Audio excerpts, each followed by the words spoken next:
जय हिंद दोस्तों, Moody's classes में आप सभी का स्वागत है। हम यहाँ पे C TET M P TET math pedagogy के प्रीवियस ईयर क्वेश्चन सीरीज लेके चल रहे हैं। इससे पहले हमने 20 वीडियो अपलोड कर दिए हैं प्रीवियस ईयर के, जो 2011 से 2024 के बीच में आए हुए हैं। हम यहाँ पे एक नया वीडियो लेके आए हुए हैं जो पार्ट नंबर 21 है। तो कृपया आप हमारी प्लेलिस्ट में जाइए और इसके पहले के सारे वीडियो देखिए। मैं आपको ये 100% गारंटी देता हूँ कि आपको परीक्षा दृष्टि से बहुत महत्वपूर्ण सीरीज चल रही है और इससे आपके 30 में से कम 28 से 29 नंबर कहीं नहीं गए अगर आप ये पूरी सीरीज लगा लेते हैं। तो चलिए पहला क्वेश्चन देखते हैं क्या कह रहा है। रिक्त स्थान में क्या आएगा? रिक्त स्थान में क्या आएगा मतलब क्या बोल रहा है कि 2/3 plus dash dash equal to 11 बड़ा मतलब 11 क्या 12वां है। ठीक है, तो इसको हम सॉल्व करके देखते हैं। चलिए 2/3 लिख लिए हम। 2/3 के लिए क्या लिख लिए 2/3 और प्लस इसकी जगह क्या लिखे x इक्वल टू 11/12 मतलब 11/12। तो यहाँ पे ये जो डॉट डॉट है इसकी जगह क्या मान लिए हम x मान लिए। ठीक है, तो बस ये सीधा सिंपल ये क्या बन गया, एक इक्वेशन बन गई। तो बस आपको यहाँ से x का मान निकाल लेना है, जो भी x का मान आ जाएगा वही आपका आंसर होगा। तो चलिए मैं आपको नेक्स्ट पेज में दिखाता हूँ x का मान कैसे निकालते हैं। क्या हो गया 2/3 प्लस x इक्वल टू 11/12। तो क्या आ जाएगा, यहाँ पे एलसीएम ले लेंगे, अब क्या आ जाएगा 3 आ जाएगा। तो क्या आ जाएगा ये 2 प्लस 3x इक्वल टू 11/12। तो फिर क्या आ जाएगा ये 3 का मल्टीप्लाई क्या किधर चला जाएगा, ये 3 का मल्टीप्लाई इधर हो जाएगा, ये इसको काट दो तो 3×4 = 12। तो कितना आ गया 2 प्लस 3x इक्वल टू 11/4 आ गया। ठीक है, क्या आएगा 2x यहाँ पे क्या आएगा 2 प्लस 3x इक्वल टू 11/4 और 4 का मल्टीप्लाई क्या इधर हो जाएगा तो क्या आ जाएगा ये 4 दूनी 8 प्लस 4 3 12x इक्वल टू 11। 11 किधर आ गया 8 किधर चल जाएगा 8 यहाँ चल जाएगा तो क्या आ जाएगा माइनस हो जाएगा 12x इक्वल टू क्या आ जाएगा 11 माइनस 8 क्या आ जाएगा ये 12x इक्वल टू क्या आ जाएगा 11 में 8 का कितना हो गया 8 12 में 11 में 8 का कितना हो गया 8 3 11 तो x वर्ग कितना आ जाएगा। ठीक है, तो x वर्ग कितना आ जाएगा x बटे ये क्या आएगा x बटे कितना आएगा 3/12। ठीक है, कितना आ गया x का मान कितना आ गया 3/12। ये कट भी सकता है लेकिन हमें इसका क्या दिखना है ऑप्शन में क्या दिया हुआ। तो चलिए हम प्रीवियस में जाते हैं, ऑप्शन में क्या दिया हुआ इसका देखते हैं। इसका ऑप्शन में क्या दिया हुआ है कि 9/3 का मतलब क्या हो गया 9/3, 1/3 मतलब 1/3, 13/3 मतलब 13/12 मतलब 13/12 और 3/12 मतलब क्या हो गया 3/12। तो आपको x का मान क्या मिला है, देखिए यहाँ पे x का मान आपको क्या मिला है 3/12 मिला है। तो आपका 3 क्या मिला 12 मिला। तो आपका ऑप्शन नंबर कौन सा होगा, ऑप्शन नंबर 3 आपका सही आंसर हो जाएगा। चलिए नेक्स्ट क्वेश्चन देखते हैं क्या कहता है। आपका ऑप्शन नंबर 3 यहाँ पे सही है। चलिए नेक्स्ट क्वेश्चन देखते हैं। नेक्स्ट क्वेश्चन क्या कह रहता है, अनु एक मिठाई की दुकान से 2 किलो 500 ग्राम लड्डू, 3 किलो 250 ग्राम जलेबी और 4 किलो रसगुल्ले लाती है। ठीक है, दुकानदार ने सारी मिठाई के डिब्बों में भर दिया जिसमें अधिकतम क्षमता कितनी है उसकी 750। ये ध्यान रखिएगा, अधिकतम जो एक डब्बे की क्षमता कितना है जिसमें 750 ग्राम की मिठाई आ सकती है। तो सारी मिठाई को पैक करने में कितने डब्बों की आवश्यकता होगी। देखिए उसके पास कुल कितनी मिठाई ली, मतलब मिठाई मतलब क्या लड्डू जलेबी और रसगुल्ला मिला के उसने कितना लिया। तो 2 किलो 500 ग्राम को क्या सकते हैं ग्राम में कन्वर्ट कर लीजिए। क्यों, क्योंकि आपको क्या भरना है ग्राम में भरना है। तो 2 किलो 500 ग्राम क्या लिख सकते हैं आप 2500 ग्राम लिख सकते हैं। ठीक है, आप लोग दुकान जाते होंगे मार्केट जाते होंगे तो आपको ये सारी चीज़ें तो आती होंगी ग्राम और किलोग्राम में को कन्वर्ट करना, क्योंकि 1 किलोग्राम बड़ा क्या होता है 1000 ग्राम होता है। ठीक है, तो इसी प्रकार 2 किलोग्राम कितना होगा 2000 ग्राम और 2000 ग्राम और 500 ग्राम कितना हो जाएगा 2500 ग्राम। फिर 3 किलो 250 ग्राम कितना आ जाएगा, ये कितना आ जाएगा 3250 ग्राम। ठीक है, और 4 किलो जलेबी 4 किलो रसगुल्ला कितना हो जाएगा ये 4000 ग्राम हो जाएगा। ठीक है, आप सभी को ऐड कर लीजिए तो कितना आ जाएगा 4 3 7 2 9 9 9 और 9 और ये कितना आ जाएगा 500 और 250 750। तो 9,750 क्या आ गया। ये इतनी टोटल मिठाई किसने लिया, अनु ने इतनी टोटल मिठाई खरीदी 9,750 ग्राम। अब चूंकि कितना है, मतलब एक डब्बे में कितना भर सकता है 750 ग्राम, तो क्या करोगे, ये टोटल है 9,750, इसमें भाग दे दीजिए। नेक्स्ट में देखते हैं 9,750 बटे 750, बस भाग दीजिए, कितना है, एक भाग दिए, एक एक कम एक, फिर भाग में कितना हो गया 13। ठीक है, तो कुल कितने डब्बे हो सकता है, मतलब सारी मिठाइयों को पैक करने के लिए हमें कितने डब्बों की आवश्यकता होगी, हमें सिर्फ 13 डब्बों की आवश्यकता होगी। ऑप्शन नंबर 2 आपका राइट हो गया। चलिए नेक्स्ट क्वेश्चन देखते हैं। क्या बोल रहा है, सविता एटीएम से कुछ रुपए निकालने गई, उसे 2000 के 5 नोट। देखिए जैसे जैसे क्वेश्चन बोलता जाएगा, अगर आप वैसे क्वेश्चन हल कर जाएंगे तो आपको क्वेश्चन में भटकने की जरूरत नहीं पड़ेगी और सोल्यूशन बहुत जल्दी से आपको मिल जाएगा। तो उसी क्या है, 2000 के 5 नोट निकालें। ठीक है, 2000 के 5 नोट तो कितना हो गया वो, तो 10,000 हो गया, लिखते जाइए। ठीक है, 2000 के 5 नोट निकाली तो कितना 10,000 हो गया। फिर क्या, 500 के 4 नोट, 500 के 4 नोट कितना हो गया, 2000 हो गया। ठीक है, 100 के 9 नोट निकाल ले, 100 के 9 नोट निकाल कितना हो गया, 900 हो गया। ठीक है, तो उसने को निकाले, तो रुपए गिनने पर उसे मालूम हुआ कि उसे 2000 का एक नोट और 100 का एक नोट कम मिला, तो उसने एटीएम से निकालने के लिए कितनी राशि भरी थी। ठीक है, तो देखते हैं कुल राशि कितनी हो गई है, इन तीनों को ऐड कर दीजिए, कुल राशि कितनी हो जाएगी, 12,900। ठीक है, तो एटीएम से कम राशि कितनी मिली, एटीएम से कुल राशि कम कितनी मिली, मतलब 2,2100, मतलब कितनी मिली, 2100 कम मिली। तो जो सविता है तो एटीएम से निकालने के लिए भरी की राशि कितनी हुई उसके द्वारा, मतलब एटीएम से कितनी राशि भरी होगी कि उसको मतलब इतने कम मिले, तो मतलब उसने इतना तो उसको मिल गया लेकिन इतना नहीं मिला, तो उसने टोटल कितना भरा होगा, मतलब इन दोनों को ऐड कर दीजिए, मतलब 12,900 और 2100 को ऐड कर दीजिए, कितना हो जाएगा 15,000। मतलब सविता ने 15 रुपये डाले होंगे एटीएम में निकालने के लिए, तो उसको सिर्फ कितने मिले 12,900 मिले, लेकिन क्या 2100 रुपये नहीं निकले। ठीक है, तो उसने कुल कितने रुपए डाले होंगे एटीएम में, टाइप किया होगा 15 रुपये टाइप किए होंगे। ठीक है, तो वही पूछा है कि उसने एटीएम में कितने रुपए की राशि भरी होगी, कितनी की राशि भरी होगी 15,000 रुपये की। तो ऑप्शन नंबर 3 आपका राइट हो जाएगा। चलिए नेक्स्ट क्वेश्चन देखते हैं क्या कहता है। एक दुकानदार के पास कुल अंडे हैं। ठीक है, वह उन्हें एक ट्रे में रखना चाहता है जिसमें ठीक 12 अंडे आते हैं। उसने अंडों को 9 ट्रे में रखा और उसके पास 5 अंडे बचे। उसे कितने अंडों की आवश्यकता है जिससे उसकी 10 ट्रे भरने के बाद कोई अंडा ना बचे। ठीक है, अभी बाहर थोड़ा सा बारिश होने लगी तो आपको आवाज़ में थोड़ा सा प्रॉब्लम होगी, तो कृपया कंप्रोमाइज़ करिएगा। तो यहाँ पर नेक्स्ट क्वेश्चन क्या कहता है कि एक दुकानदार के पास कुछ अंडे हैं, वह उन्हें एक ट्रे में रखना चाहता है जिसमें ठीक 12 अंडे आते हैं। मतलब जो ट्रे है उसमें एक ट्रे में कितने अंडे आते हैं, एक ट्रे में 12 अंडे आते हैं। ठीक है, उसने अंडों को 9 ट्रे में रखा। ठीक है, 9 ट्रे में रखा है तो मतलब कितना हो गया, उसमें 12 नहीं है 108, 12 नहीं 108 अंडे हो गए। और उसके पास 5 अंडे बच गए, मतलब 5 अंडे एक्स्ट्रा हैं, तो कितना हो गया, टोटल अंडे कितना हो गए 113 अंडे हो गए। ठीक है, उसे अभी कितने अंडों की आवश्यकता है जिससे उसे 10 ट्रे भरने के बाद कोई अंडा ना बचे। ठीक है, देखो एक ट्रे में कितना रख रहा है, 12 रख रहा है। अगर उसे 10 ट्रे चाहिए तो 10 ट्रे में अगर 12 अंडे रखेगा तो उसके कितने अंडे चाहिए, 120 अंडे चाहिए। तो अभी कितने अंडे उसके पास कम है, मतलब ये टोटल अंडे थे 113 और उसे कितने चाहिए 120 चाहिए, मतलब अभी कितने अंडे चाहिए उसको, 7 अंडे और चाहिए जिससे क्या हो सके वो ट्रे फुल भर सके। तो ऑप्शन नंबर 3 आपका राइट हो गया। ऐसे आप सवाल को हल करेंगे तो आपका एक भी क्वेश्चन गलत नहीं होगा और आप बहुत जल्दी से क्वेश्चनों को हल कर लेंगे। चलिए नेक्स्ट क्वेश्चन देखते हैं क्या कहता है। नेक्स्ट क्वेश्चन कहता है कि मार्लिन की माँ ने उसे जन्मदिन पर टॉफियों का पैकेट अपने साथियों के साथ बांटने के लिए दिया। मार्लिन ने टॉफियों का 2/7 भाग आदिति को, 1/6 भाग अमल को, 2/5 भाग फरहान को, 1/7 भाग जैरी को। यदि उसने सिर्फ 2 टॉफियाँ बची हैं तो उसके पास पैकेट में शुरुआत में कितनी टॉफियाँ थी। ठीक है, आप इस क्वेश्चन को अपनी नोटबुक लिखिए, मैं अगले पेज में इसको बताता हूँ। ठीक है, चलिए इसको आप अच्छे से देख लीजिए।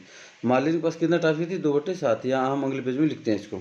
देखिए मैं मान लेता हूँ कि क्या पूछा है कि शुरुआत में कितनी टॉफियाँ थी। मैं मान लेता हूँ मार्लिन के पास कुल कितनी टॉफियाँ थी, एक्स टॉफी मान लेता हूँ मैं, ठीक है। टोटल कितनी टॉफी थी, एक्स टॉफी थी, ठीक है। तो मार्लिन के जो होते अपने साथियों को कैसे बांटा, आदित्य को कितना बांटा, आदित्य को 2/7 बांटा था, ठीक है। आदित्य कितना बांटा, आदित्य ए को लिख लेता हूँ, आदित्य को 2/7 बांटा था। तो 2/7 मतलब किस में, एक्स में, तो एक्स गिनो 2/7, ठीक है। तो क्या होगा ये 2x/7 हो गया।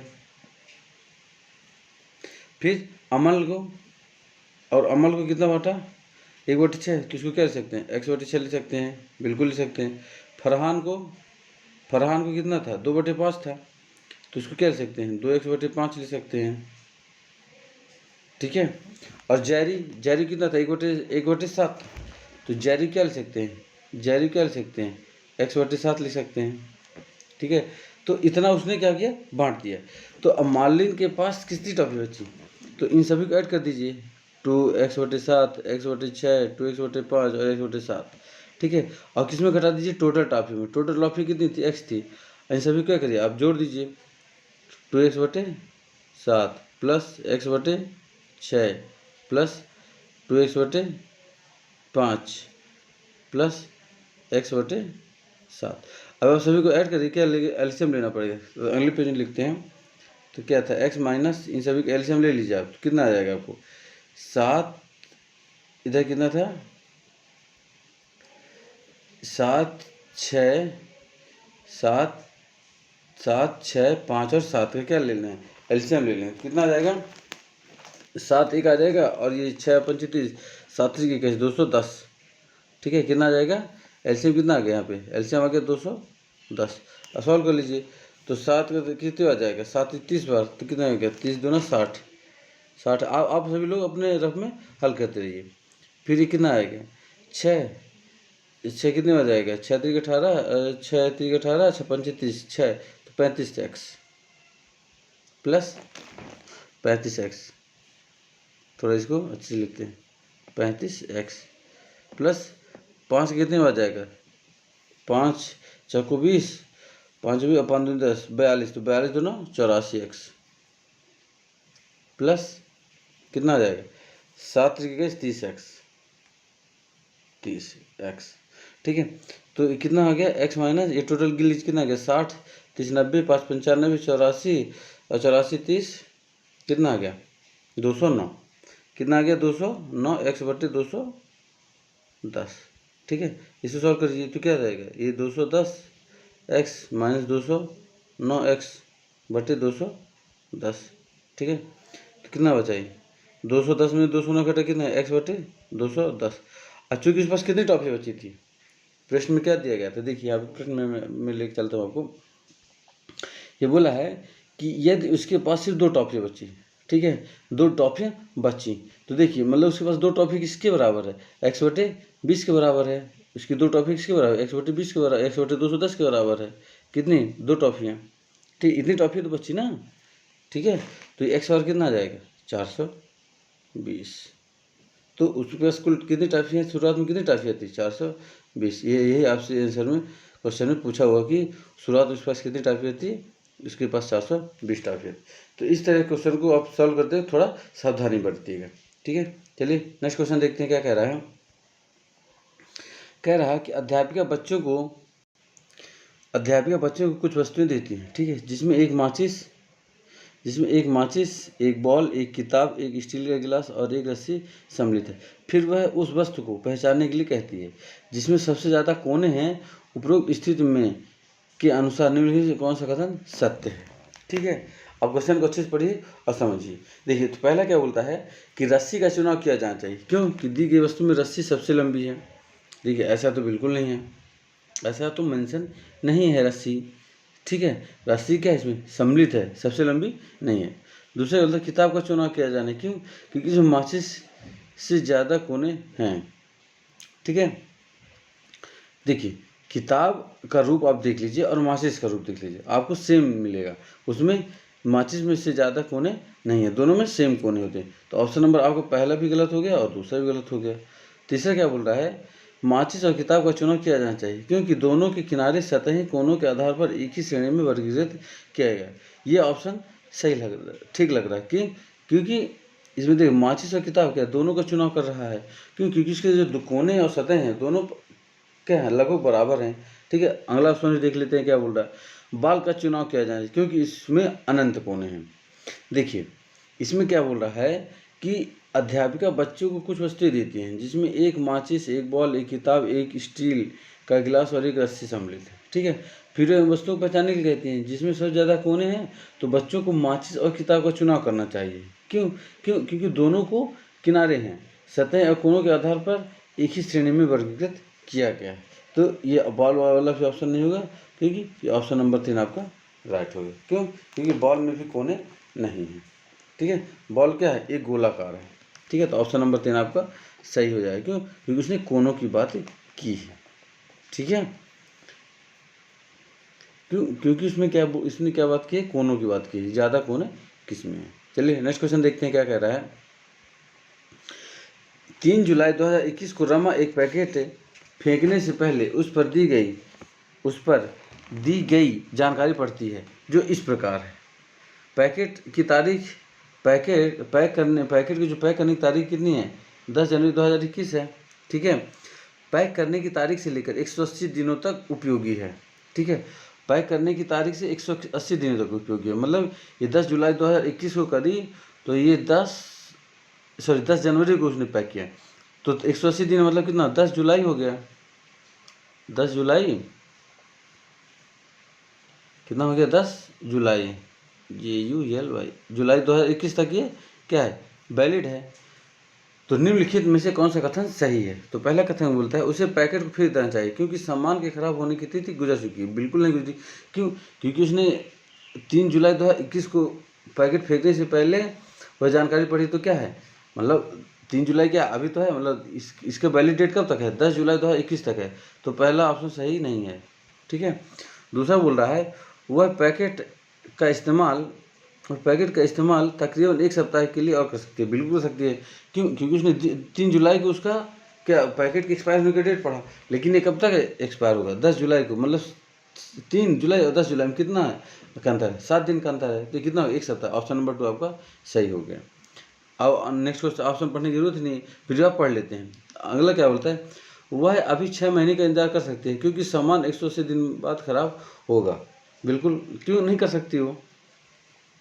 चौथा क्या बोल रहा है, चौथा बोल रहा है कि पैकेट 10 जून 2021 को खराब हो चुका है, वह फेंक देना चाहिए। ये भी ऑप्शन गलत, क्योंकि उस 80 दिन की वो वैलिडिटी ये बताया है।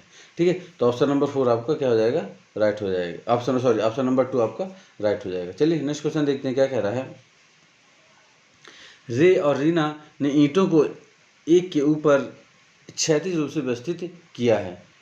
यदि प्रत्येक ईंट की लंबाई, चौड़ाई और ऊंचाई 6 इंच, 3 इंच और 3 इंच है तो 3.5 मीटर की दीवारों की ईंटों की कुल कितनी पंक्तियां होंगी। दीवार बनाने में ईंटों की कुल कितनी पंक्तियां होंगी। देखिए प्रत्येक ईंट की जो माप है उसने क्या दी हुई है, 6 इंच, 3 इंच और 3 इंच, तो 3.5 मीटर दीवार बनाना है।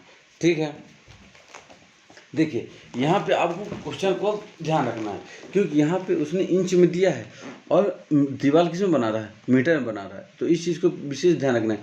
तो आपको पहले इंच में जो मीटर में दिया हो दीवार उसको इंच में कन्वर्ट कर लेना है, या तो इंच को मीटर में कन्वर्ट कर लीजिए। देखिए लेकिन आपको 6 इंच, 3 इंच को मीटर कन्वर्ट करना तो आपको ज़्यादा कन्वर्ट करना पड़ेगा, लेकिन यहाँ पर 3.5 मीटर दीवार को अगर आप इंच में कन्वर्ट कर लेंगे तो आपके लिए आसानी होगी। ठीक है, तो देखिए मैं आपको बता दूं कि 1 मीटर बराबर कितना होता है, 39 इंच होता है। इस चीज़ को आप याद रखिएगा। ठीक है, 1 मीटर बराबर कितना होता है, 39 इंच होता है। ठीक है, अब क्या दीवार बनाने के लिए क्या बोला है कि कुल कितनी पंक्तियां होंगी। ठीक है, तो दीवार बनाने की कुल कितनी पंक्तियां चाहिए, कितना था, 3.5 मीटर, तो किसमें बदल ली, इंच में बदल ली 39, और टोटल कितनी, प्रत्येक ईंट की लंबाई, चौड़ाई, ऊंचाई कितनी है, 6 इंच, 3 इंच और 3 इंच। तो इसको आप क्या लिख सकते हैं, ठीक है, तो आप इसको क्या लिख सकते हैं, देखिए हमें दीवार बनाने के लिए क्या चाहिए, ऊंचाई चाहिए, हाइट चाहिए। तो हाइट कितना दिया हुआ है, मतलब ऊंचाई कितनी दी है आपको, 3 इंच दिया हुआ है, तो बस इसमें आप भाग दे दीजिए तो आपको क्या मिल जाएगा, कुल कितनी पंक्तियाँ होगी। तो 3 से भाग दीजिए तो कितना आ जाएगा आपका, भाग दीजिए तो 3 एकम 3 और 3 त्रिकाई 9, 13 39 और 13 25 65, 6 9 15, 45.5। 45.5 पर किसके बराबर आ गया, 46 के बराबर, लगभग कितना आ गया 46। आपका ऑप्शन नंबर 1 राइट हो जाएगा। चलिए नेक्स्ट क्वेश्चन देखते हैं क्या कहता है। एक चौराहे पर लगी 4 ट्रैफिक बत्तियां क्रम से 30 सेकंड, 45 सेकंड, 1 मिनट, 75 सेकंड बाद जलती हैं। ठीक है, यदि सभी बत्तियां एक साथ दोपहर 1:35 पर बदलती हैं तो अगली बार जब एक साथ बदलेंगी तो यह समय बताइए। ठीक है, देखिए ऐसा क्वेश्चन मैं आपको पहले बता चुका हूँ। जब भी ऐसा क्वेश्चन दे तो आप सीधे इसका क्या निकाल लीजिए, एलसीएम निकाल लीजिए। तो देखिए, तो पहले आप इसका एलसीएम निकालिए। तो 30 सेकंड क्या कह दिया आपको, 30 सेकंड, 45 सेकंड और 1 मिनट 75 सेकंड को आप किस में कन्वर्ट कर लीजिए, मिनट में। तो 1 मिनट कितना होता है 60 सेकंड और 75 सेकंड, तो कितने, तो 60 सेकंड हो गया और 75 सेकंड हो गया। इन सभी का आप एलसीएम निकालेंगे तो आपको जो भी प्राप्त होगा आपको यहाँ पे लिखना होगा। ठीक है, तो देखते हैं इसका एलसीएम निकाल के, नेक्स्ट पेज में चलते हैं। क्या निकालते हैं, इसका एलसीएम निकालते हैं किसका, 30, 45, 60 और 75 क्या निकालते हैं हम लोग, एलसीएम निकालते हैं। ठीक है, तो 2 कितना आ गया 15, फिर ये 45 तो कटेगा नहीं तो इसको ऐसे लिख देते हैं, फिर 2 तिहाई 6, 30 दूना 60 और 75 भी कटेगा नहीं तो इसको ऐसे लिख सकते हैं।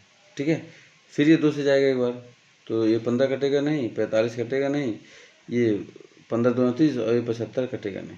ठीक है, अभी किसे जाएगा, 3 से चला जाएगा, 3 25 15, 15 तिहाई 45, 3 25 15 और 15 और किसे 3 दूनी 6, 25 तिहाई 75, ये कितना आ गया 25 आ गया। अभी किसे चला जाएगा, एक बार फिर से 3 से जाएगा ये। ठीक है, एक बार फिर 3 से जाएगा, 3 से जाएगा तो 5 5 5 सॉरी 15 था तो 3 25 15 और ये 25। अब किसी से चला जाएगा, 5 से चला जाएगा तो 5 से कितनी बार जाएगा, 2 बार जाएगा, 5 कितना आ जाएगा 1 1 1 1 5, 55 25 हो गया। और फिर एक बार 5 से हो जाएगा, कितना आ गया, कितना आ गया, तो 2 गुणे 2 गुणे 3 गुणे 3 गुणे 5 गुणे 5। तो नेक्स्ट पेज हम देखते हैं कितना आ गया आपका एलसीएम, कितना आ गया 30 45 60 75 का एलसीएम कितना आ गया, 30 45 60 75 का एलसीएम कितना आ गया आपका, 2 गुणे 2 गुणे 3 गुणे 3 गुणे 5 गुणे 5, कितना आ गया 55 25 और 3 त्रिकाई 9 और 2 दूनी 4, 9 चौको 36, 9 चौको 36 गुणे 25 कितना आ गया, 25 छक्का 150, किसको 9 से लाई 15, 25 तिहाई 75 और 75 15 90, 900 से क्या आ गया आपका सेकंड आ गया। ठीक है, 900 सेकंड आ गया, मतलब इतनी देर बाद क्या होगा, मतलब चारों ट्रैफिक की बत्तियाँ एक साथ फिर जलेंगी, कितना 900 सेकंड के बाद। तो 900 सेकंड को आप किस में बदल लीजिए, मिनट में बदल लीजिए। तो 900 सेकंड को किस में बदल सकते हैं आप, मिनट में बदल सकते हैं। किससे भाग देना पड़ेगा आपको 60 से भाग देना पड़ेगा। तो 60 कम 60 कितना अच्छा 30 और 56 30 300। ठीक है, तो कितना 15 मिनट बाद। तो यहाँ पे आपको क्वेश्चन में हम चलते हैं, क्या बोल रहा है कि अगली बार जब एक साथ बजेंगे तो समय क्या होगा। देखिए अभी दोपहर कितना समय हो रहा है 1:35 और कितने मिनट बाद बचेंगे 15 मिनट बाद बचेंगे एक बार साथ। तो 1:35 में 15 मिनट जोड़िए कितना हो जाएगा, कितना हो जाएगा 1:50 हो जाएगा, कितना 1:50। ठीक है, तो दोबारा कितने बजे बजेंगे वो, दोपहर 1:50। ऑप्शन नंबर 2 आपका राइट हो गया। चलिए नेक्स्ट क्वेश्चन देखते हैं क्या कह रहा है। इसमें बोल रहा है कि निम्नलिखित में से कौन सा वैन हेले की ज्यामितीय तर्क के सिद्धांत का चरण या स्तर नहीं है। देखिए मैंने आपको हर पेपर में बताया है कि वैन हेले की कितनी ज्यामितीय तर्क सिद्धांत हैं, 5 हैं। कौन से हैं, 0 1 2 3 और 4। ये क्या है, सभी ज्यामितीय स्तर हैं। ठीक है, कितने स्तर हैं, 5 स्तर होते हैं। तो 0 स्तर क्या होता है, 0 स्तर होता है दृश्यीकरण, यहाँ पे दृश्यीकरण है। ठीक है, ये तो ऑप्शन नहीं होगा। फिर एक स्तर क्या होता है, विश्लेषण, विश्लेषण भी है तो ये भी नहीं होगा, क्योंकि क्या है कौन सा स्तर नहीं है। फिर मूर्त संचालन, मूर्त संचालन ये नहीं आता है। तो आपका क्या हो जाएगा इसमें, मूल संचालन आपका ऑप्शन नंबर राइट हो जाएगा, क्योंकि ये स्तर नहीं है और अभिग्रहित ये है। तो देखिए पहले में क्या होता है, दृश्यीकरण होता है, दूसरे में होता है विश्लेषण, तीसरे में होता है अनौपचारिक निगमन, चौथे में होता है औपचारिक निगमन और पांचवें में होता है दृढ़ता। ठीक है, तो इसमें हम कह सकते हैं कि मूल संचालन वैन हेली की ज्यामितीय तरह के सिद्धांत का चरण नहीं है, तो ऑप्शन नंबर 2 आपका राइट हो जाएगा। चलिए नेक्स्ट क्वेश्चन देखते हैं। दिए गए पैटर्न का अगला पद पहचानिए। ठीक है, ये पैटर्न दिया गया है, उसको हमको पहचानना है। देखिए यहाँ पे आपको पैटर्न समझ में आ रहा होगा कि 1ZA 1, फिर क्या है यहाँ पे 4 है, फिर ये क्या है 9 है, ये क्या है 1 है, 4 है, 9 है और ये कितना है 16 है। यहाँ पे आपको पैटर्न समझ में आ रहा है, ये 1 का स्क्वायर, ये 2 का स्क्वायर, ये 3 का स्क्वायर और ये 4 का स्क्वायर। तो अगला क्या आ जाएगा, यहाँ पे 5 का स्क्वायर आ जाएगा, मतलब कितना आ जाएगा 25 आ जाएगा। ठीक है, तो आपका ऑप्शन नंबर 4 और ऑप्शन नंबर फर्स्ट पहले गलत हो गया, मतलब अब क्या बचा, ऑप्शन नंबर 2 और ऑप्शन नंबर 3 से आपको लिमिट करना है। फिर देखिए कि जेड बाई एक्स डब्ल्यू, ये क्या है उल्टा आ रहे हैं, जेड बाई एक्स डब्ल्यू और डब्ल्यू पहले क्या होता है वी होता है, डब्ल्यू पहले क्या होता है वी होता है, तो क्या हो जाएगा, ये हो जाएगा 25V। 25V कहाँ पर है, ऑप्शन नंबर 2 में है, तो ऑप्शन नंबर 2 आपका राइट हो गया, ऑप्शन नंबर 3 गलत हो गया। नेक्स्ट देखते हैं, A B C D और क्या हो जाएगा ई हो जाएगा, तो 25V ई, आपका 25V किस में, ऑप्शन नंबर 2 में, ऑप्शन नंबर 2 आपका राइट हो गया। चलिए नेक्स्ट क्वेश्चन देखते हैं क्या कहता है। इसमें बोला है कि एक समबाहु त्रिभुज की घुमावदार सममित के कोण। देखिए एक जो त्रिभुज होता है अपना, उसके तीनों कोणों का योग कितना होता है 60 डिग्री, तीनों कोण कितने होते हैं 60-60 डिग्री के होते हैं, तो टोटल कितना हो गया ये 180 हो गया। तो जो सममित कोण होता है वो क्या होता है 180 माइनस 60, तो टोटल कितना हो गया 120, और 120 की जो भी गुणज होंगे वो क्या होंगे, वो घुमावदार सममित के कोण होंगे। तो 120 का देख लीजिए कौन सा है, ये ऑप्शन नंबर 3, 12 दूनी 24 12 36, ऑप्शन नंबर 3 आपका ये राइट हो गया। तो एक समबाहु त्रिभुज की घुमावदार सममित कोण कौन कौन से हैं, 120, 240 और 360 डिग्री। चलिए नेक्स्ट क्वेश्चन देखते हैं क्या कह रहा है। इसमें बोला है कि दिए गए अंकों के माध्य और माध्यिका में निम्नलिखित में से कौन सा कथन सत्य है। ये क्या दिया होगा, अंक दिए गए हैं 15, 8, 13, 1, 23, 15, 20, 21। तो इसमें हमको इन ऑप्शन को देख के इसको सॉल्व करना है कि माध्य माध्यिका से अधिक है, माध्य माध्यिका से अधिक है, माध्य और माध्यिका दोनों समान है, माध्यिका को ज्ञात नहीं किया जा सकता क्योंकि अंकों की संख्या सम है। देखिए इसमें हमको क्या सॉल्व करना पड़ेगा, माध्य और माध्यिका क्या दोनों को सॉल्व करना पड़ेगा, तब हमको पता चलेगा कि इन ऑप्शन में से कौन सा ऑप्शन सही है। चलिए हम नेक्स्ट पेज में इसको सॉल्व करते हैं। तो सबसे पहले जो भी हमको संख्या दी गई तो हमको उनको आरोही क्रम में जोड़ लेते हैं। आरोही क्रम मतलब पहले सबसे छोटी, फिर उससे बड़ी, फिर उससे बड़ी, फिर उससे बड़ी। तो देखते हैं यहाँ पे क्या दिया हुआ है, 15, 8, 13, 1, 1, 1, 20, 23, 15, 20, 1। ठीक है, तो यहाँ पे इसको हम लिख लेते हैं आरोही क्रम। तो पहले 1 2 बार दिया है तो 1 लिख लेते हैं, 1 के बाद क्या 8 है, 8 के बाद क्या है 13 है, 13 के बाद क्या है 15 है, 15 के बाद क्या है 20 है और 20 के बाद क्या है 23 है। ये आरोही क्रम में हम जोड़ लिए। और इसमें कुल कितने पद हैं, 1 2 3 4 5 6, 1 2 3 4 5 6 7। ठीक है 7, इधर क्या 7 पद हैं देख लेते हैं एक बार, 1 2 3 4 5 6 7 8 है। अच्छा 15 2 बार है, तो हम यहाँ पे क्या एक 15 और लिख लेते हैं। ठीक है, यहाँ पे हम 15 एक और लिख लेते हैं, तो अब हमारे पास भी क्या हो जाएंगे 8 हो जाएंगे। ठीक है, ये कितने हो गए 15, 8 हो गए, कितना n बराबर कितने हो गए, कुल पद कितने हो गए 8 हो गए। ठीक है, जब हम माध्य निकालते हैं, माध्य निकालने का क्या होता है, पहले हम क्या निकालते हैं माध्य निकालते हैं, स्टेप बाय स्टेप याद रखिए। माध्य बराबर क्या होता है, सभी पदों का योग बटे पदों की संख्या। तो सही पदों का योग कितना है, जोड़ लीजिए कितना है सही पदों का योग, 2 8 2 10, 10 10 30, 30 40, 40 40 20 60, 60 20 80, 10 90, 90 और 33 96, 96 बटे 8। ठीक है, तो आप कितना आ गया 12 96, माध्य कितना आ गया 12 आ गया। चलिए अब हम क्या निकालते हैं माध्यिका, नेक्स्ट पेज में क्या निकालते हैं माध्यिका। माध्यिका का क्या होता है फार्मूला, माध्यिका बराबर होता है 1/2 n/2वां पद, n/2वां पद प्लस n/2 + 1वां पद। ठीक है।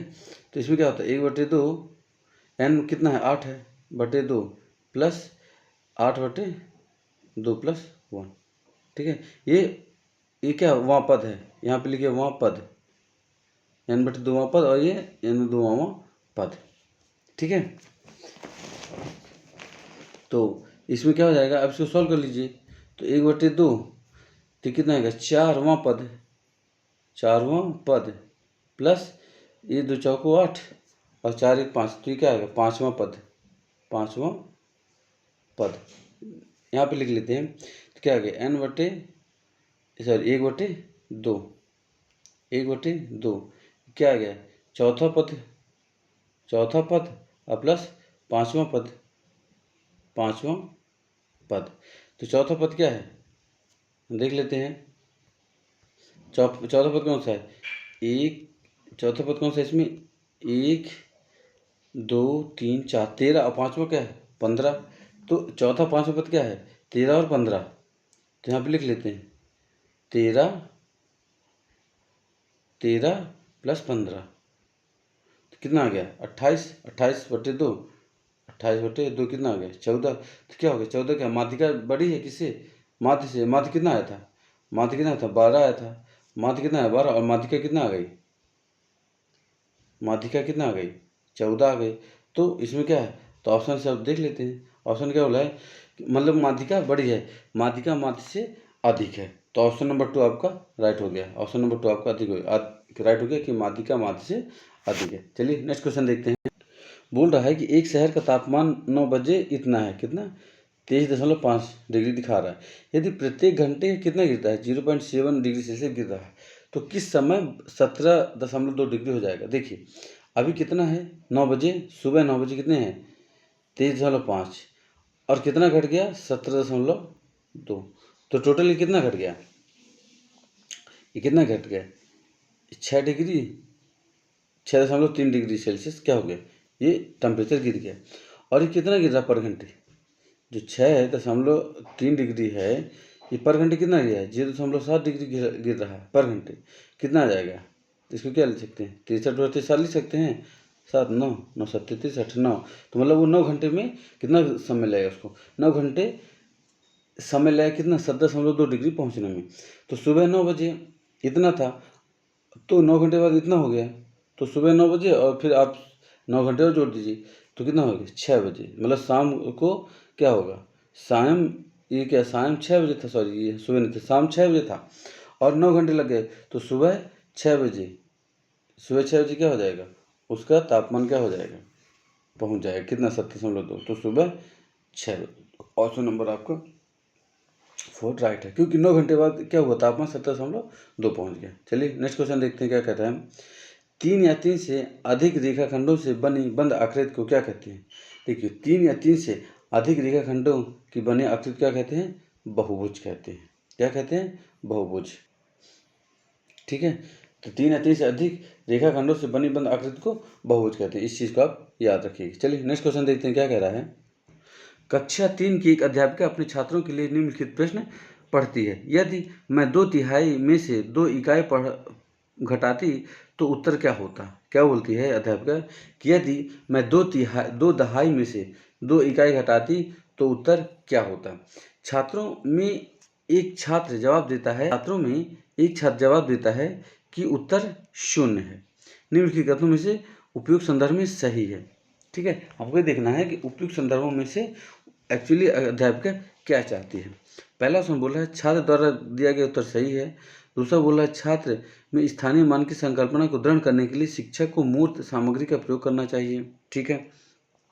तीसरा बोल रहा है शिक्षक को अभ्यास के लिए 10 सामान्य प्रश्न देने चाहिए, ठीक है। चौथा बोल रहा है शिक्षक को छात्र के उत्तर पर ध्यान नहीं देना चाहिए। तीसरा चौथा पूरी तरह गलत है। ऑप्शन नंबर 2 आपका राइट है। देखिए इस प्रकार के त्रुटि में सुधार हेतु क्या होता है, अध्यापक को छात्र के स्थानीय मान की संकल्पना को दृढ़ करने के लिए शिक्षक को मूर्त सामग्री का प्रयोग करना चाहिए, ठीक है। ऑप्शन नंबर पहला गलत है, ऑप्शन नंबर 3 गलत है, ऑप्शन नंबर 4 गलत है। ऑप्शन नंबर 4 आपका, ऑप्शन नंबर 2 आपका सही है, क्योंकि इस प्रकार जो त्रुटि करते हैं छात्र उसके लिए क्या होना चाहिए स्थानीय मान की संकल्पना अच्छे से उनको आनी चाहिए, मतलब स्थानीय मानों का उनको ज्ञान होना आवश्यक है। चलिए नेक्स्ट क्वेश्चन देखते हैं। नेक्स्ट क्वेश्चन क्या बोल रहा है कि लंबाई का मापन पढ़ाते समय एक अध्यापिका छात्रों को अपनी मेज की लंबाई मापने पैमाने से नापने के बजाय हाथ और पेपर क्लिप से नापने कहती है। इस क्रियाकलाप को कराने का अति उपयुक्त कारण क्या है? यहाँ पे ध्यान दीजिए, क्या बोला? अति उपयुक्त कारण। मतलब देखिए, कारण तो सभी सही हैं, लेकिन उसमें सबसे अति उपयुक्त मतलब जो सबसे यूजफुल है वो कौन सा है? तो इस तरह क्वेश्चन को आपको विशेष ध्यान रखने की ज़रूरत है। और ये क्वेश्चन कैसे आएंगे? आपको प्रैक्टिस से आएंगे। चलिए ठीक है। तो पहला क्या बोल रहा है? वह विद्यार्थी को क्रियाशील गतिविधियों में व्यस्त रखना चाहती है क्योंकि विद्यार्थियों के लिए एक रोचक होता है।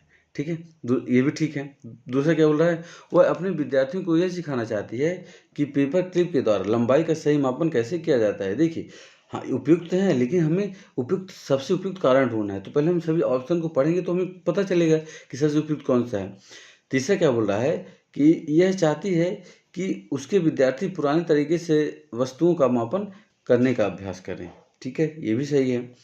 वह चाहती है, चौथा क्या बोल रहा है? वह चाहती है कि विद्यार्थी मापन के लिए मानक इकाइयों की आवश्यकता को समझें। बिल्कुल सही है। हमें जब भी शिक्षक किसी बच्चों को पढ़ाते हैं या समझाते हैं तो उनका मेन उद्देश्य होता है कि बालक अधिक से अधिक चीज़ों को क्या समझें, ना कि उसको रटें। तो ऑप्शन नंबर 4 आपका सबसे उपयुक्त कारण होगा। चलिए नेक्स्ट क्वेश्चन देखते हैं। इसमें पूछा है निम्नलिखित में से कौन संख्याओं का प्रकार और उपयोगिता नहीं है? संख्याओं का प्रकार और उपयोगिता नहीं है। देश में गण संख्या उपयोग है, क्रम सूचक उपयोग है, सौंदर्यीकरण संख्या ये उपयोग नहीं है। ठीक है, तो ऑप्शन नंबर 3 आपको देख के समझ में आ गया है। ठीक है, सौंदर्य संख्या की उपयोगिता नहीं है और अंकीय संख्या अपना यूज होती है। ठीक है, चलिए नेक्स्ट क्वेश्चन देखते हैं क्या कह रहा है। निम्नलिखित में से कौन सा कथन गणित में मानचित्रण के बारे में सही नहीं है? देखिए, कौन सा कथन मानचित्रण के बारे में सही नहीं है? पहले क्या बोलता है? मानचित्रण उच्च गणित में कई विषयों पर मूलाधार बनाता है। दूसरा क्या बोलता है? मानचित्रण दिक स्थानिक संबंधी सोच को मजबूत करता है। हम यहाँ पे याद रखना क्या पूछ रहे हैं? सही नहीं है, ये दोनों सही हैं। तीसरा क्या बोलता है? मानचित्रण समानुपातिक सोच को बढ़ावा देता है, ये भी सही है। और चौथा बोलता है मानचित्रण में केवल अपने आसपास के मानचित्रण का आरेखित सम्मिलित नहीं है, ये ऑप्शन सही नहीं है। तो आपका ऑप्शन नंबर 4 सही नहीं है। चलिए नेक्स्ट क्वेश्चन देखते हैं क्या कह रहा है। पूछा है गणित में निरंतर और व्यापक मूल्यांकन के अंतर्गत सम्मिलित होगा। पहला बोलते हैं निरंतर और व्यापक मूल्यांकन के अंतर्गत क्या सम्मिलित होगा? पहला बोलता है छात्रों की अवधारणात्मक समूह पर विस्तृत पुष्टि। बिल्कुल सही है। मतलब क्या होता है कि छात्रों का जो निरंतर और व्यापक मूल्यांकन होता है उसमें छात्रों की अवधारणा समझ बहुत ही स्पष्ट होनी चाहिए। पहला ऑप्शन सही है लग रहा है। दूसरा क्या बोलता है? कक्षा में फेल और पास बच्चों की संख्या की प्रतिशतता के अनुसार केवल सामूहिक प्रगति को देखना, यह ऑप्शन नंबर 2 गलत है। तीसरा क्या बोलता है? संपूर्ण वर्ष में छात्रों की प्रगति। बिल्कुल सही है। जो सम्मिलित होता है निरंतर और व्यापक मूल्यांकन में क्या होता है? सारे वर्ष जो बच्चों का प्रगति है उसका पर भी ध्यान दिया जाता है। और चौथा क्या बोल रहा है? गणित में अधिगम के न्यूनतम स्तरों को जानना। ठीक है, तो इसमें क्या होगा? आपका ऑप्शन नंबर 1 और ऑप्शन नंबर 3 राइट है। चौथा ऑप्शन भी सही नहीं है। ये क्या है? ये सम्मिलित नहीं होगा। तो ऑप्शन नंबर 2 और ऑप्शन नंबर 1 और ऑप्शन नंबर 3 मतलब ऑप्शन नंबर 3 आपका राइट है। इसमें क्या होता है कि गणित की निरंतर और व्यापक मूल्यांकन के अंतर्गत छात्रों की अवधारणात्मक समझ पर विस्तृत प्रतिपुष्ट तथा संपूर्ण वर्ष में छात्रों की प्रगति सम्मिलित होती है। इसके अलावा इसको सम्मिलित नहीं होता है। चलिए नेक्स्ट क्वेश्चन देखते हैं। बोलता है निम्नलिखित में से कौन सा चरण पोलियो द्वारा दिए गए समस्या समाधान के चरणों में से नहीं है? ठीक है, क्या है? समस्या समाधान के चरणों में से नहीं है। पहले क्या बोलता है? समस्या को समझना। दूसरा बोलता है योजना बनाना। तीसरा बोलता है पुनः योजना बनाना। और चौथा बोलता है योजना का संचालन करना। तो इसमें क्या बोलता है? समस्या को सोचना बिल्कुल सही है, योजना बनाना ये भी सही है, पुनः योजना बनाना ये ऑप्शन सही नहीं है, और चौथा योजना का संचालन करना ये भी सही है। मतलब तो इसमें क्या हो जाएगा आपका? इसमें हो जाएगा आपका ऑप्शन नंबर, इसमें हो जाएगा क्या? ऑप्शन नंबर 3 आपका राइट हो जाएगा। क्या बोला है? क्योंकि चरणों में नहीं, समस्या समाधान चरणों में नहीं पूछ रहा है, तो आपका पुनः योजना बनाना ये सम्मिलित नहीं है। चलिए नेक्स्ट क्वेश्चन देखते हैं क्या कह रहा है। बोल रहा है एक प्राथमिक कक्षा का अध्यापक अपने विद्यार्थियों को अपने आसपास कम से कम 5 परिवार में कक्षा 5वीं में पढ़ रहे लड़के और लड़कियों के आंकड़े एकत्रित करने के लिए कहता है। निम्नलिखित में से कौन सा इस क्रियाकलाप के उद्देश्य पर अति उपयुक्तता से वर्णन करना चाहता है। देखिए इसमें क्या बोल रहा है कि एक प्राथमिक कक्षा का जो अध्यापक है अपने जो विद्यार्थियों को पढ़ा रहा है, आसपास कम से कम 5 परिवार में कक्षा 5वीं में पढ़ रहे लड़के और लड़कियों के आंकड़े एकत्रित करने के लिए कहता है। तो इसमें इनमें से सबसे उपयुक्त कौन सा वर्णन होगा।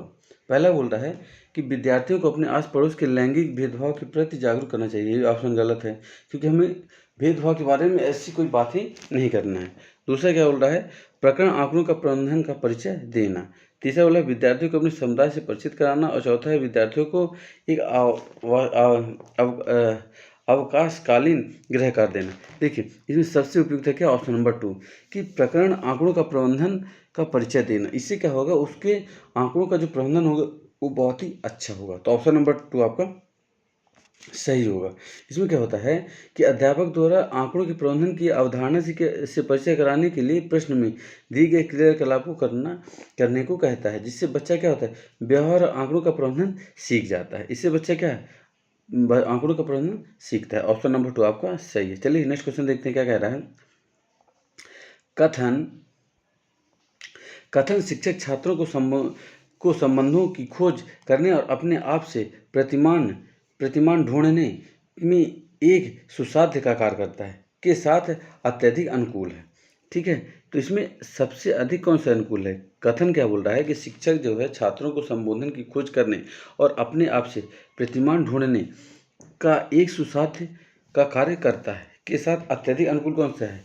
इसमें आपका आगमिक निगमन। अगर आप हमारे पिछली कक्षा को देख रहे हैं तो ये सारे क्वेश्चन क्या रिपीट होते हुए आ रहे हैं। इसमें क्या होता है कि जो शिक्षक छात्रों को संबंधित खोज करने और अपने आप से प्रतिमान ढूंढने में एक सुसाध्य का कार्य करता है, यह अधिगमन विधि का एक उदाहरण है। किसका है, अधिगमिक विधि का एक उदाहरण है। देखिए आगमनिक विधि क्या होता है कि आगमनिक विधि उस विधि को कहते हैं जिसमें विशेष तथ्य एवं घटनाओं के लक्षण एवं विश्लेषण द्वारा सामान्य नियम व सिद्धांतों का निर्माण किया जाता है। आप समझिए क्या होता है कि जिसमें विशेष तथ्य एवं घटनाओं के लक्षण एवं विश्लेषण द्वारा सामान्य नियम व सिद्धांतों का निर्माण किया जाता है। तो ऑप्शन नंबर 2 आपका सही हो जाएगा। चलिए नेक्स्ट क्वेश्चन देखते हैं क्या कह रहा है। एक गणित के शिक्षक के रूप में आप बच्चों के गणित के प्रदर्शन को सुधारने के लिए संभावित शिक्षकों को क्या परामर्श देंगे। ठीक है, मतलब आप शिक्षकों को क्या परामर्श देंगे। पहला बोलता है बच्चों को अभ्यास के लिए अधिक से अधिक पुस्तकें उपलब्ध कराएंगे, बिल्कुल सही नहीं है।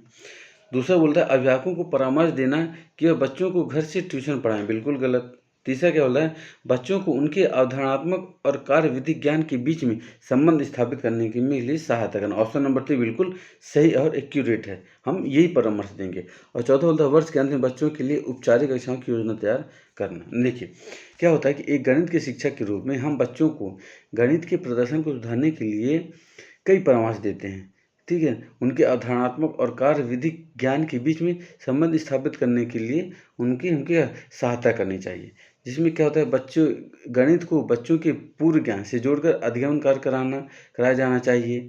बालकों को अपनी योग्यता और क्षमता के अनुसार गणित सिखाया जाना चाहिए। बच्चों को वास्तविक जीवन में घटित होने वाली घटनाओं से जोड़कर गणित को सिखाया जाना चाहिए। तो यही सब क्या है, शिक्षकों को परामर्श देना चाहिए। ठीक है, तो ऑप्शन नंबर 3 आपका सही हो जाएगा। चलिए नेक्स्ट क्वेश्चन क्या कहता है, ये सेकंड लास्ट क्वेश्चन है। राष्ट्रीय पाठ्यचर्या रूपरेखा 2005 मानता है कि गणित में चिंतन और तर्कण का एक निश्चित तरीका अविशिष्ट है। यह दृष्टि चरितार्थ की जा सकती है। ठीक है, इसमें क्या चरितार्थ की जा सकती है। पहला ऑप्शन क्या बोल रहा है कि छात्रों को विशेष अनुशिक्षण देकर। दूसरा बोल रहा है अन्वेषण उपागमन हस्तकौशल सामग्री का उपयोग, अवधारणाओं का वास्तविक जीवन से संबंध जोड़ना, छात्रों को चर्चा में सम्मिलित करना। तीसरा क्या बोल रहा है गणित की सभी पाठ्यपुस्तकों को दोबारा लिखना और पाठ्य पुस्तक के दी गई समस्या प्रश्नों को हल करने पर बल देना। देखिए इसमें क्या बोल रहा है कि चिंतन और तर्कण का एक निश्चित तरीका है। इसमें क्या है, अन्वेषण, उपागमन, हस्तकौशल सामग्री का प्रयोग, अवधारणाओं का वास्तविक जीवन संबंध और छात्रों में चर्चा में सम्मिलित होना। ठीक है, देखिए राष्ट्रीय पाठ्यचर्या जो रूपरेखा 2005 में है, इसमें गणित, चिंतन और तर्कण का एक निश्चित तरीका आवेशित है। अर्थात इसका मतलब क्या हुआ कि अन्वेषण, उपागम, हस्तकौशल सामग्री का उपयोग, अवधारणाओं का वास्तविक जीवन से संबंध जोड़ना, छात्रों को चर्चा में सम्मिलित करना है। ठीक है, इसमें क्या होता है कि राष्ट्रीय पाठ्यचर्या 2005 में मार्गदर्शी सिद्धांत, ज्ञान को स्कूल के बाहरी जीवन से जोड़ा जाए, पढ़ाई को रस्से की प्रणाली से अलग किया जाए, पाठ्यचर्या केवल पाठ्य पुस्तक केंद्रित ही ना हो, हमें सिर्फ पाठ्य पुस्तक ही नहीं पढ़ाना है, हमें बहुत सारी चीज़ों में ध्यान देना है और विद्यालयों में दी जाने वाली शिक्षा विभिन्न गतिविधियों से जोड़ा जाए। ठीक है, तो हमें ऑप्शन नंबर 2 इसका क्या है, यह दृष्टि चरितार्थ की जा सकती है। ऑप्शन नंबर 2 आपका राइट है। चलिए लास्ट क्वेश्चन देखते हैं क्या कह रहा है। प्राथमिक स्तर पर गणित की अच्छी पाठ्य पुस्तक के लिए निम्नलिखित में से कौन सा लक्षण अत्यधिक महत्वपूर्ण है। ठीक है, इसमें क्या बोलना है, अत्यधिक महत्वपूर्ण कौन सा है। ठीक है, चलिए देखते हैं अत्यधिक महत्वपूर्ण। पहला बोल रहा है अवधारणाओं का संदर्भों के साथ परिचय देना चाहिए। ठीक है, दूसरा अभ्यास कराने के लिए इसमें केवल बहुत से प्रश्न होने चाहिए, गलत। या आकर्षक रंगीन होना चाहिए, गलत। अवधारणाओं का परिचय मानक कलन विधि से सिर्फ नहीं दिया सकता है, तो ऑप्शन नंबर पहला आपका सही हो जाएगा कि अवधारणाओं का संदर्भों के साथ परिचय देना चाहिए। तो यहाँ पे हमारा सारे क्वेश्चन यहाँ पे समाप्त होते हैं और ये वीडियो भी यहाँ पे हम समाप्त करेंगे। तो कृपया सारा क्वेश्चन को सॉल्व करिए, जो समझ नहीं आया तो कृपया कमेंट करिए और हमारे साथ आप बने रहिए। तो इसके लिए आप चैनल को सब्सक्राइब करिए, क्योंकि हम जब भी हम नया वीडियो डालेंगे तो आपके पास तुरंत पहुँचेगा। तो चलिए हम मिलते हैं आपको नेक्स्ट वीडियो में। लाइक शेयर सब्सक्राइब जरूर करें। जय हिंद।